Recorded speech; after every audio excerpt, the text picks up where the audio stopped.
And for the last several years, I just thought the internet was gaslighting me and lying to me, saying that the youth of America didn't know how to read. Um, because I live in Mississippi, and like we just consistently can like rate lowest and worst in every category, and like our children can read.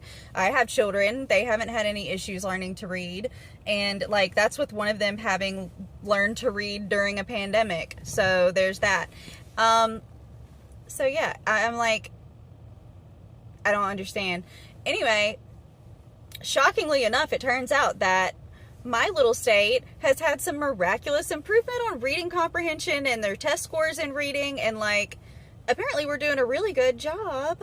And other states, including New York was one of them listed, are looking to Mississippi to improve test scores and reading comprehension.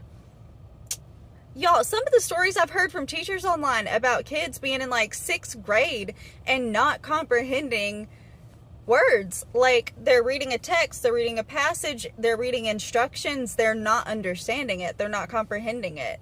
Like, that is super duper concerning, right?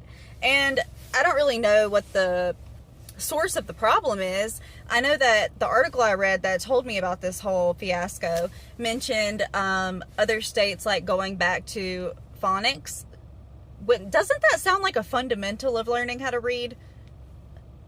I mean, Hooked on Phonics was like a whole aid to learning how to read if you were like lacking in that area as a kid, you know, when I was in school. Now that was a trillion years ago, obviously, but it's like, okay, so like even though my kids do have phonics included in like how they learn to read in their school curriculum, they also like started by learning sight words as like one of the first things they learned how to read.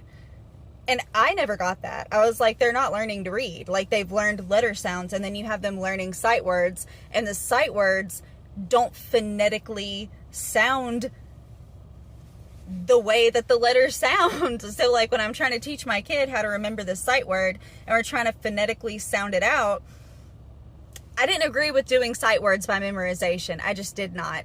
And you can use small ones, and then you start learning, like, I remember in 1st grade, I learned how to spell the word no, as in like K-N-O-W, because then we learned about silent letters. But before that, when we were in kindergarten, when sight words are now being presented to children, back then we were just learning basic phonetics. We were learning cat, dog, rug,